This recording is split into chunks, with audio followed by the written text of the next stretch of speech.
Prices है उसका impact आया, महीने में दूसरी दफ़ा बढ़ी, उससे उसकी लाइफ मिजरेबल हुई है। गैस की कमी के बाद आप मुजाहरे देखते हैं कि जगह जगह मुजाहरे हो रहे हैं, वो अपनी जगह पे। फिर किसानों की जो सूरत हाल है वो भी हम सब के सामने है। जो शुगर इंडस्ट्री वाले, अभी शुगर केन वाले मामले पे हुआ है, उस पर भी आने वाले प्रोग्राम्स में बात करेंगे।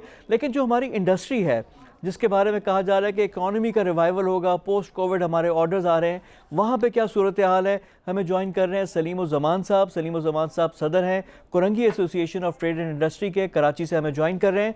सलीम साहब, अस्सलाम वालेकुम and welcome to the show. वालेकुम सलाम जनाब, थैंक यू। जो बाकी लोग परेशान हैं उसमें जो हमारे जो इंडस्ट्री के लोग हैं वो भी शामिल हो गए हैं। गैस का मामला आप लोगों की स्टेटमेंट्स मैंने देखी है, वहाँ पे भी है। दावे तो बड़े किए गए थे, कहा गया था कि जनवरी में जितनी गैस दरकार है वो हम मंगवा लेंगे, कोई हमें कैपेसिटी का भी इशू नहीं है। फिर हुआ क्या? जी देखें, बिल्कुल आपने सही कहा कि एक इस वक्त इंडस्ट्री के रिवाइवल की बहुत सारी बातें हो रही हैं और कहा ही जा रहा है कि इंडस्ट्री को हम रिवाइव करेंगे और कुछ एफर्ट्स हो भी रहे हैं इस हवाले से।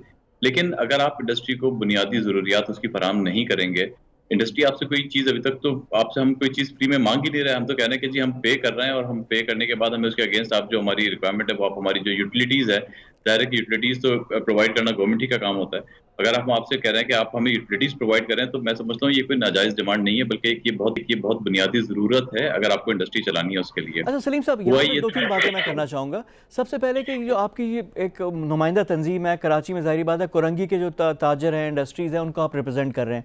वहाँ पे क्या सिर्फ गैस ही बुनियादी मसला है, बाकी सब चीज़ें ठीक है? देखिए, इस इंडस्ट्रियल एरिया के अंदर और बाकी तमाम इंडस्ट्रियल एरियाज की तरह बेतहाशा दीगर मसाइल हैं। इंफ्रास्ट्रक्चर से के इशूज़ भी हैं। इंफ्रास्ट्रक्चर के अलावा हमारे पास यहाँ पे और मुख्तलिफ किस्म के इशूज़ और चैलेंजेस आते रहते हैं। सिक्योरिटी के इशूज़ भी आ जाते हैं वक्तन-फ़वक्तन और डिफरेंट टाइप के चैलेंजेस भी आ जाते हैं। मुख्तलिफ डिपार्टमेंट्स की तरफ से भी इशूज़ आते रहते हैं। लेकिन वो सारी चीज़ें उसको कोशिश करते रहते हैं कि उसको हैंडल करें और उन तमाम चैलेंजेस के बावजूद इंडस्ट्रियलिस्ट कोशिश करता है कि अपनी इंडस्ट्री को चलाता रहे और यहाँ पे जो मुल्क की इकॉनमी का पहिया है, मईशत का पहिया है, वो अच्छा, चलता तो रहे। गैस के लेकिन मामले इस पे वक्त जो आपकी सबसे हुकूमत बड़ा से बात हुई थी, ज़ाहिर बात है वज़ीर भी मिले थे, आपको यकीन दहानियाँ भी कराई थी। फिर मामला गड़बड़ हुई कहाँ पे? मामला ख़राब कहाँ पे हुआ?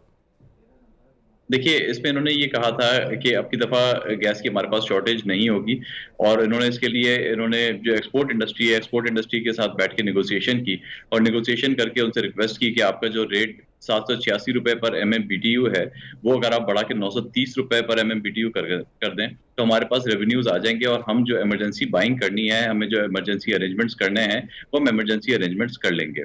गैस की ऑलरेडी एलएनजी की इम्पोर्ट हो रही है, लेकिन जो सर्दियों के सीज़न में क्योंकि किल्लत आ जाती है गैस की और ज़ाहिर है कि डिमांड पूरे मुल्क के अंदर बढ़ जाती है। आपकी जो ठंडे इलाके हैं, वहाँ पे गैस की डिमांड बढ़ जाती है और मुख्तलिफ पूरे मुल्क के अंदर आपकी गैस की इन जनरल डिमांड बढ़ी हुई होती है।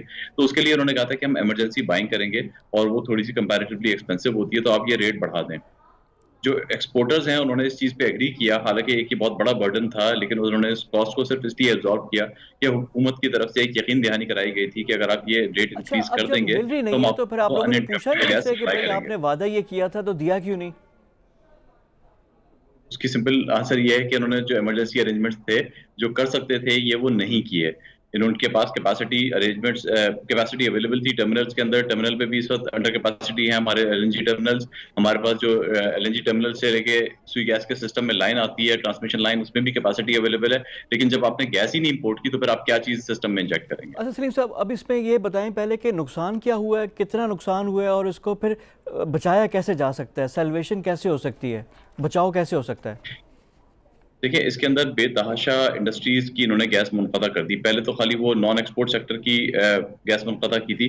अच्छा, मुनक़ता जो की है इन्होंने वो की थी जो वो इंडस्ट्रीज़ जो कि गैस यूज़ कर रही हैं पावर प्रोडक्शन के लिए। इसमें मैं एक बात आपको बताना चाहूँगा, अक्सर लोग ये कहते हैं कि ये कैप्टिव के लिए इस्तेमाल कर रहे हैं और उनका एग्रीमेंट हुआ हुआ है। ये कैप्टिव पावर नहीं कहलाता। पेशावर हाई कोर्ट का एक ऑर्डर भी था जिसके बाद ओगरा ने उसको नोटिफ़ाई किया और उसके तहत ये है कि अगर आप गैस यूज़ करके पावर प्रोड्यूस कर रहे हैं, लेकिन आप पावर को सेल नहीं कर रहे हैं और अपने ही इंडस्ट्री के प्रोसेस पे यूज़ कर रहे हैं उस पावर को, तो वो कैप्टिव पावर में नहीं आता। तो उसमें इंडस्ट्री वो इंडस्ट्रियल यूज़ के अंदर आता है, तो उन्होंने पहले कहा कि जी कैप्टिव पावर के लिए आप यूज़ कर रहे हैं और नॉन एक्सपोर्ट इंडस्ट्री का हम कैप्टिव पावर बंद कर रहे हैं। उसके बाद अब इन्होंने एक्सपोर्ट इंडस्ट्री का भी जो पावर जनरेशन है उसके लिए जो इस्तेमाल की जाने वाली गैस है, उसको बंद कर दिया है। इससे एक बहुत बड़ा नुकसान ये हुआ है कि आपकी बहुत सारी इंडस्ट्री शटडाउन की तरफ चली गई है।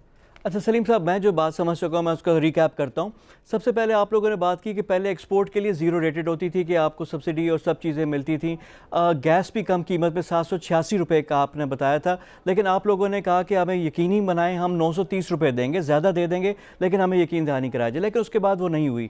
अब दूसरा जो इशू है वो अलहदा है, वो ये है कि गैस से आप लोग बिजली पैदा कर रहे हैं, ज़ाहिर बात है इस्तेमाल कमर्शियली सेल नहीं कर रहे लेकिन वो इस्तेमाल कर रहे हैं। तो ये जो थी गैस जो मिल रही थी तो आपको कैप्टिव के लिए तो नहीं मिल रही थी, बिजली बनाने के लिए तो नहीं मिल रही थी गैस? नहीं जनाब, ये जो मैंने आपको अर्ज किया कि पेशावर हाई कोर्ट का इसके ऊपर एक ऑर्डर भी है जिसको ओगरा ने फिर नोटिफाई भी किया, और वो यही है कि अगर आप गैस से बिजली बना के अपने यहाँ यूज कर रहे हैं तो ये आपके कैप्टिव में नहीं आता, बल्कि ये इंडस्ट्रियल यूज के अंदर ही आता है। और इंडस्ट्री को जाहिर है कि अपने आप पावर प्रोड्यूस करनी है। देखें इन्होंने इसमें पावर जनरेशन में क्यों इन्वेस्ट किया था, ये इससे बड़ी इन्वेस्टमेंट्स हुई थी इसके अंदर, और ये इन्वेस्टमेंट इसी बेसिस पे की गई थी कि उस जमाने में गवर्नमेंट के पास पावर इतनी अवेलेबल नहीं थी, सफिशिएंट पावर अवेलेबल नहीं थी, तो लोगों ने अपने जनरेशन लगाए। वरना सबसे आइडियल सिनेरियो तो यही होता है कि इलेक्ट्रिक से हम बिजली खरीदते रहते हैं, लेकिन उस जमाने में उनके पास अवेलेबल नहीं थी, अब इन लोगों ने इन्वेस्ट कर लिया था। अब बहुत सारे लोग ऐसे हैं जिन्होंने अब वापस इलेक्ट्रिक की तरफ शिफ्ट करने की बातें कर रहे हैं, सोच रहे हैं, लेकिन ये भी एक बड़ी परेशान कुन सूरत हाल है। इसके अंदर उनको जाहिर है कि जो इतनी बड़ी बड़ी इन्वेस्टमेंट्स इस पे पावर जनरेशन पे हुई हुई है, इसका कौन अजाला करेगा, इसका ज़ाहिर कौन बात है, जिम्मेदार ऐसे होगा तो कि नहीं है, अगर ये गैस से चीज बनाने के स्क्रैप लिए भी करके उसकी खर्चा है, तरफ जाना बिल्कुल आप पड़ता ठीक है। कह रहे हैं। अच्छा सलीम साहब, अभी